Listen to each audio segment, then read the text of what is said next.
Hello friends, welcome to Integral Affairs. मेरा नाम है मुनिंद्र प्रताप और आज हम पढ़ने वाले हैं 28 नवंबर के important current affairs. Important current affairs की तरफ बढ़ने से पहले मैं आपको बता दूं कि हमारा टेलीग्राम ग्रुप है, जिसको आप डिस्क्रिप्शन में दिए गए लिंक से ज्वाइन कर सकते हैं और वहां पर इस वीडियो का पीडीएफ भी आपको मिल जाएगा और बहुत सारी क्विजेस भी कराई जाती हैं, उनको भी आप देख सकते हैं। तो इससे क्या है, आपकी तैयारी बेहतर बन जाएगी। तो 28 नवंबर के इंपॉर्टेंट करंट अफेयर्स आज हम पढ़ेंगे। पहला क्वेश्चन हमारे सामने ये रहा कि प्रतिवर्ष दुग्ध दिवस कब मनाया जाता है। अब इसके बारे में कुछ चीजें मैं आपको बता दूं कि प्रतिवर्ष दुग्ध दिवस की बात हो रही है तो ये राष्ट्रीय दुग्ध दिवस की बात हो रही है। ठीक है, यहां पर हो रही है कौन से, राष्ट्रीय दुग्ध दिवस की। इसका कलर बदल देता हूं जरा, मैं इसको ब्लू कर लेते हैं। तो राष्ट्रीय दुग्ध दिवस की बात हो रही है, कब मनाया जाता है? ये मनाया जाता है 26 नवंबर को। ठीक है, याद रखना है 26 नवंबर को क्या इंपॉर्टेंट चीज होती है। 26 नवंबर को होता है वर्गीज कुरियन जी की जयंती। ठीक है, वर्गीज कुरियन कौन है? वर्गीज कुरियन है भारत में श्वेत क्रांति के जनक। ठीक है, ऑपरेशन फ्लड चलाया था इन्होंने, तो दूध की बहुत बड़ी क्रांति आई थी। 26 नवंबर को इनकी जयंती होती है, इसलिए यहां पर प्रतिवर्ष दुग्ध दिवस मनाया जाता है। इंपॉर्टेंट क्वेश्चन है, वर्गीज कुरियन जी की जयंती होती है 26 नवंबर को, तो वहां पर यहाँ दुग्ध दिवस मनाया जाता है। और आपको एक चीज और बतानी है कि राष्ट्रीय दुग्ध दिवस तो आपने पता कर लिया 26 नवंबर को, लेकिन यहाँ पर विश्व दुग्ध दिवस कब मनाया जाता है? ठीक है, जो कि वर्ल्ड लेवल पर मनाया जाता है।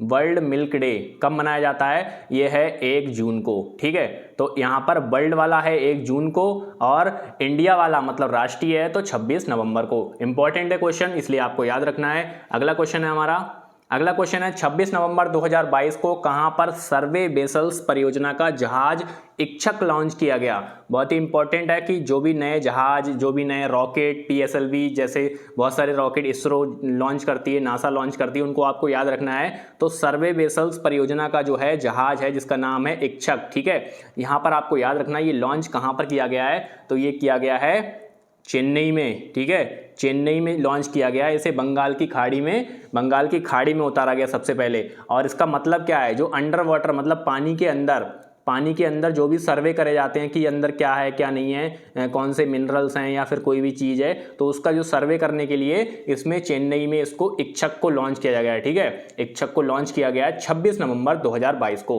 उसके बाद अगला क्वेश्चन है हमारा, बहुत सारे इंपॉर्टेंट क्वेश्चन मैं आपको कराने वाला हूं। वीडियो को अभी से अभी लाइक कर दीजिए और यहां पर जो है आखिरी क्वेश्चन तक आपको जुड़े रहना है, जिससे कि आपकी तैयारी बेहतर बन सके। तो तीसरा क्वेश्चन है हमारा, 26 नवंबर 2022 को भारतीय अंतरिक्ष अनुसंधान संस्थान इसरो ने किस देश के नैनो सैटेलाइट 2INS-2B को PSLV C-54 रॉकेट से लॉन्च किया है? बहुत ही लंबा क्वेश्चन है और थोड़े अजीब अजीब टर्मिनोलॉजी भी यहाँ पर ही देखिए। 2INS-2B ये रॉकेट का नाम है। ठीक है, ये नैनो सैटेलाइट है एक, तो ये कौन से देश की नैनो सैटेलाइट है जिसे PSLV C-54 रॉकेट, ये भारत का रॉकेट है PSLV C-54। इस रॉकेट से 2INS-B को लॉन्च किया गया है। ठीक है, ये है नैनो सैटेलाइट, इसको लॉन्च किया गया है भारत के रॉकेट इसरो द्वारा। ठीक है, इसरो से यहाँ लॉन्च किया गया है। अब आपको साथ में बता देना इसरो के अध्यक्ष कौन है, तो इसरो के अध्यक्ष हैं यहाँ पर हमारे एस सोमनाथ। ठीक है, एस सोमनाथ हैं इसरो के अध्यक्ष, आपको याद रखना है, इंपॉर्टेंट है। इसरो के अध्यक्ष, नासा के भी याद रखने हैं आपको। तो ये कौन से देश का रॉकेट है, कौन से देश का सैटेलाइट है जिसे हम लॉन्च करेंगे? तो ये भूटान का सैटेलाइट है जिसको भारत जो है इसरो PSLV C-54 रॉकेट से लॉन्च करेगा। ठीक है, कर दिया है मतलब। उसके बाद अगला क्वेश्चन है, 28 नवंबर से 11 दिसंबर 2022 तक भारत और ऑस्ट्रेलिया के बीच द्विपक्षीय परीक्षण सैन्य परीक्षण अभ्यास ऑस्ट्रा हिंद 2022 कहां आयोजित किया जाएगा? 28 नवंबर से शुरुआत होगी, 11 दिसंबर तक चलेगा। थोड़ा लंबा प्रोसेस है यहाँ पर। तो यहाँ पर ये द्विपक्षीय मतलब भारत और ऑस्ट्रेलिया के बीच किया जाएगा। और सैन्य परीक्षण अभ्यास जिसका नाम क्या रखा है? ऑस्ट्रा, ऑस्ट्रेलिया का ऑस्ट्रा और हिंदुस्तान का हिंद, ऑस्ट्रा हिंद 2022 जो कि आयोजित किया जाएगा। तो कहाँ आयोजित किया जाएगा आपको बताना है। तो ये आयोजित किया जाएगा राजस्थान में। राजस्थान में आपको याद रखना है, राजस्थान के मुख्यमंत्री कौन है? अशोक गहलोत जी हैं राजस्थान के मुख्यमंत्री। तो ये इंपॉर्टेंट क्वेश्चन है, भारत और ऑस्ट्रेलिया के बीच में राजस्थान में द्विपक्षीय सैन्य परीक्षण अभ्यास आयोजित किया जाएगा 28 नवंबर से 11 दिसंबर तक के बीच में। अब आपको ये चीज याद रखनी है, राजस्थान में बहुत सारे अभ्यास आयोजित किए जाते हैं। फ्रांस के साथ भी अभी भारत ने कुछ समय पहले अभ्यास किया था, उसको भी याद रखना है। और ये साथ ही साथ ऑस्ट्रा हिंद 2022 को भी याद रखना है। उसके बाद अगला क्वेश्चन है हमारा, अगला क्वेश्चन है 26 नवंबर 2022 को राष्ट्रपति द्रौपदी मुर्मू किस राज्य की मुख्यमंत्री स्वस्थ परीक्षण योजना का शुभारंभ करेंगी। इंपॉर्टेंट क्वेश्चन क्या है कि राष्ट्रपति करेंगी, ठीक है, राष्ट्रपति स्वस्थ परीक्षण योजना का शुभारंभ करेंगी, शुरुआत करेंगी। हमारे प्रधानमंत्री नरेंद्र मोदी जी भी बहुत जगह शुभारंभ करते रहते हैं, ऐसे ही हमारी राष्ट्रपति द्रौपदी मुर्मू जी शुभारंभ करेंगी। किस राज्य की मुख्यमंत्री, आप किसी राज्य की जो है एक योजना है, ठीक है, मुख्यमंत्री स्वस्थ परीक्षण योजना, जैसे बहुत सारी योजनाएं होती है ना, ऐसे ही मुख्यमंत्री स्वस्थ परीक्षण योजना, ये किस राज्य की है जिसका उद्घाटन कौन करेगा, राष्ट्रपति द्रौपदी मुर्मू जी। तो ये है हरियाणा राज्य की योजना, ठीक है। हरियाणा के मुख्यमंत्री कौन है, मनोहर लाल खट्टर, ML खट्टर, ठीक है, मनोहर लाल खट्टर जी हैं यहाँ के मुख्यमंत्री। तो यहाँ के मुख्यमंत्री ML खट्टर जी, मनोहर लाल खट्टर जी हैं। वहाँ की एक योजना है मुख्यमंत्री स्वस्थ परीक्षण योजना, तो उसका शुभारंभ राष्ट्रपति जी करेंगी।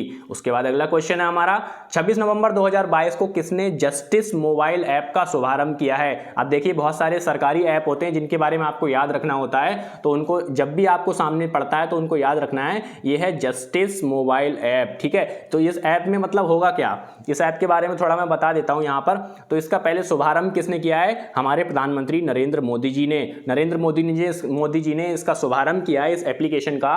और इसका मतलब क्या है, ये होगा जो है डिस्ट्रिक्ट एंड सबऑर्डिनेट कोर्ट के जो जजेस होते हैं ना, उनके लिए ये है। और इसमें जो है वो अपने कोर्ट के बारे में सारी जानकारी रखेंगे इस ऐप में। तो ये काफ़ी ज़्यादा डिजिटलीकरण हो जाएगा, मतलब डिजिटलाइजेशन की तरफ हम बढ़ ही रहे हैं बहुत तेज़ी से। तो उसमें एक और बढ़िया कदम उठाया गया है कि कोर्ट के बारे में सारी जानकारी होगी, जो डिस्ट्रिक्ट एंड जजेस जो है सबऑर्डिनेट कोर्ट्स होते हैं उनके बारे में। उसके बाद अगला क्वेश्चन है हमारा 26 नवंबर 2022 को विक्रम गोखले का निधन हो गया, वो कौन थे। अब विक्रम गोखले कौन थे, ठीक है, ये एक एक्टर थे, अभिनेता, ठीक है। विक्रम गोखले जी अभिनेता थे, 26 नवंबर को उनकी डेथ हो गई थी, ठीक है, 77 एज की ईयर में आई थिंक। तो ये इनकी डेथ हो गई थी, अभिनेता थे, इन्होंने बहुत ही अच्छी अच्छी फिल्मों में काम किया, जैसे अभी ब्रह्मास्त्र आई थी उसमें भी इन्होंने काम किया था। और इसके पहले एक और मूवी मुझे याद आ रही है, हम दिल दे चुके सनम, उसमें भी इन्होंने वर्क किया था विक्रम गोखले जी ने। तो ये आपको ये चीज़ याद रखनी है, जो इंपॉर्टेंट डेथ होती है ना, कोई राजनेता, कोई अभिनेता, कोई गणितज्ञ, कोई वैज्ञानिक, इनकी जो डेथ होती हैं इनको आपको याद रखना होता है, क्योंकि बहुत सारे एग्जाम्स में पूछा जाता है। उसके बाद अगला क्वेश्चन है हमारा, हाल ही में टाइम्स हायर एजुकेशन द्वारा, आप देखिए टाइम्स हायर एजुकेशन, जो टाइम्स पत्रिका भी होती है एक, ये यहाँ पर है टाइम्स हायर एजुकेशन द्वारा जारी ग्लोबल एम्प्लॉयबिलिटी यूनिवर्सिटी रैंकिंग, ठीक है, ग्लोबल का मतलब पूरी दुनिया भर में, एम्प्लॉयबिलिटी मतलब नौकरी देने में, university ranking and survey report 2022 में कौन सा भारतीय संस्थान, अब आपको बताना है कौन सा भारतीय ऐसा संस्थान है जो दुनिया भर में एम्प्लॉयमेंट को जो है रैंकिंग में सबसे टॉप पर रहा है, ठीक है। तो आपको बताना है कौन सा टॉप पर रहा है, ये रहा है IIT दिल्ली, ठीक है, IIT दिल्ली जो है टॉप पर रहा है global employability university ranking and survey report में, 2022 की रिपोर्ट है, याद रखना है। और कौन जारी करता है, टाइम्स हायर एजुकेशन द्वारा जारी की जाती है, ठीक है। तो उसके बाद अगला क्वेश्चन है, और दोस्तों इस वीडियो का जो PDF है मैं जो पढ़ा रहा हूँ आपको, तो ये PDF आपको टेलीग्राम ग्रुप में मिल जाएगा, जो कि डिस्क्रिप्शन में लिंक है, वहाँ से आप ज्वाइन कर सकते हैं। अगला क्वेश्चन है हमारा 4 से 7 दिसंबर 2022 तक कौन सा शहर भारत में पहली G20 शेरपा बैठक की मेजबानी करेगा। अब देखिए आपने G20 तो पता होगा, भारत को इसका अध्यक्ष बना दिया गया है। शेरपा क्या होता है, शेरपा होता है, मान लीजिए ऑस्ट्रेलिया के प्रधानमंत्री आए यहाँ भारत में, तो प्रधानमंत्री के साथ में एक आदमी होता है, ठीक है, एक आदमी होता है जिसे कहते हैं दूत, जैसे श्री राम जी का दूत था, ऐसे ही यहाँ पर जो है शेरपा जो होता है वो किसी भी देश के जो बड़े नेता आते हैं, मुख्य नेता आता है, उसका जो साथ में कोऑर्डिनेटर होता है उसको दूत कहते हैं, इसीलिए उसको शेरपा बोला जाता है, ठीक है, शेरपा। तो आपको याद रखना है शेरपा क्या होता है। अब देखिए यहाँ पर क्या है, कौन सा शहर भारत में पहली G20 शेरपा बैठक की मेजबानी करेगा। शेरपाओं की बैठक होगी तो भारत में होगी, और भारत में होगी तो कौन से शहर में होगी आपको बताना है, ठीक है। बहुत ही इंपॉर्टेंट क्वेश्चन है, ये होगी उदयपुर राजस्थान में, उदयपुर में होगी राजस्थान में। राजस्थान के मुख्यमंत्री मैंने अभी आपको बताए थे अशोक गहलोत जी हैं, तो यहाँ पर उदयपुर राजस्थान में G20 शेरपा की बैठक मेजबानी होगी, ठीक है, इंपॉर्टेंट है। और भारत को जो इसकी अध्यक्षता है, G20 की अध्यक्षता भारत को कब मिलेगी, औपचारिक रूप से 1 दिसंबर को, ठीक है, 1 दिसंबर को भारत को औपचारिक रूप से G20 की अध्यक्षता मिलेगी। इंपॉर्टेंट क्वेश्चन है, याद रखना है आपको। उसके बाद लास्ट क्वेश्चन हमारा 10th क्वेश्चन है, इंपॉर्टेंट ये भी बहुत ज्यादा है, क्योंकि 27 नवंबर 2022 को राष्ट्रीय कैडेट कोर NCC की कौन सी वर्षगांठ मनाई गई है, ठीक है। NCC के बारे में तो आप जानते होंगे, नेशनल कैडेट कोर, ठीक है, इसका है नेशनल कैडेट कोर यहाँ पर आपके कॉलेज लाइफ में जो है काफ़ी ज़्यादा इसके बारे में होता है, कोई लोग पार्ट भी करते हैं और इसमें बहुत अच्छे से काम भी करते हैं। नेशनल क्रेडिट कोर यहाँ पर है, इसकी वर्षगांठ बनाई गई थी अभी जल्दी में ही 27 नवंबर को, मतलब कल ही बनाई गई थी। तो ये है 74th 74वीं वर्षगांठ बनाई गई थी। और इसका मतलब क्या होता है, एनसीसी बहुत ही अच्छी संस्था है। इसका क्या मतलब होता है, ये क्या है, कॉलेज लाइफ में ऐसे युवाओं को तैयार करते हैं जो मोटिवेटेड हों, जो ट्रेंड भी हों और जो है अपने देश की सेवा करने के लिए हमेशा तैयार रहें। तो एनसीसी ऐसे लोगों को तैयार करती है जो वेल ऑर्गेनाइज्ड भी होते हैं। और क्या होता है इसमें, क्या होता है, आपका एक कैरेक्टर डेवलप किया जाता है कि आप देश सेवा के लिए हमेशा तैयार रहें, लीडरशिप के लिए तैयार रहें और एक डिसिप्लिन में रहें।